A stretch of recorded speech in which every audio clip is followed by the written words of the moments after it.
Bon, là on va laisser un peu de Goku de côté. Maintenant on va prendre son acolyte Vegeta. Pour le moment j'ai pas encore vu sa nouvelle forme Ultra Ego, donc je vais pas prendre la forme Ultra Ego. Plutôt prendre sa forme quand il était combat vs Jiren et la comparer avec la forme de Garo Cosmique. Pour voir qui pourrait gagner. Garo c'est quelqu'un qui s'améliore coup par coup. À chaque moment du combat, il progresse. Garo, c'est un mec, il faut le tuer tout de suite, sinon il va trop progresser et il va te surpasser. Du coup, plus le combat est dur, les chances de battre Garo, elles diminuent. Vegeta, quant à lui, c'est un mec qui a une fierté. Soit disant passant, mais on se rappelle comment il a dansé pour sa vie, Trobirus. Mais bon, ça c'est à part, avec vraiment à du lourd. Pour commencer, je vais rappeler les capacités des combattants. Vegeta est capable de voler, de se transformer en jusqu'à SCJ Blue. On va pas parler de l'Ultra Ego comme j'ai dit. Son attaque fétiche, le Big Bang, et en soi c'est tellement assez exagéré. J'avais vu dans le manga qu'il y avait un méchant qui avait dit ça, je me souviens plus de son prénom, mais si vous le connaissez, n'hésitez pas. Que en soi l'attaque de Big Bang, j'ai jamais vu faire grand chose. Le truc le plus extraordinaire que j'ai vu Vegeta faire, c'est ça. Cette attaque-là, d'aller détruire la Terre. Après ça, j'ai rien vu d'autre de spécial. J'ai jamais vu détruire quoi que ce soit. Donc nous on est là avec des faits. Donc Garo, lui, qu'est-ce qu'on l'a vu faire? On l'a vu respirer dans l'espace.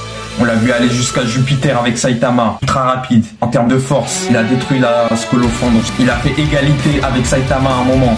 Le Saitama qui a fait une seconde aller-retour lune, qui a détruit la moitié de la lune. Garo a fait égalité avec lui à un moment. C'est-à-dire que Garo pouvait détruire la lune.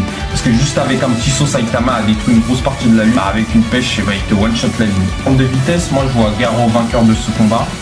Pourquoi? Parce que Vegeta en termes de vitesse, je l'ai jamais vu faire des constellations dans le ciel déjà, tellement il va vite. Soleil, Jupiter, c'est pas rien. Donc en termes de vitesse, Garo foudroie Vegeta. En termes de résistance aussi, vu que Garo est capable de résister dans l'espace, Vegeta non. Et me parlait pas de combat Goku vs Beerus, ça c'était dans l'atmosphère, ça a rien à voir. C'était pas dans l'espace, alors que Garo, nous on a clairement vu qu'il allait dans l'espace. On a vu faire jusqu'à présent Vegeta en termes de puissance.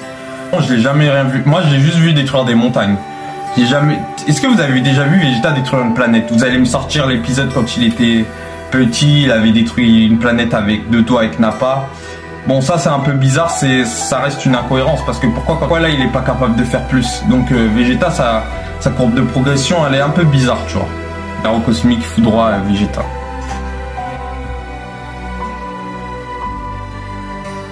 Donc en termes de résistance, Garo foudroie Vegeta. En termes de force, égalité entre Vegeta et Garo. Et en termes de vitesse, Garo foudroie Vegeta. Au maléfique naturel, Black Sperm, Arrow foudroie Goku et Vegeta.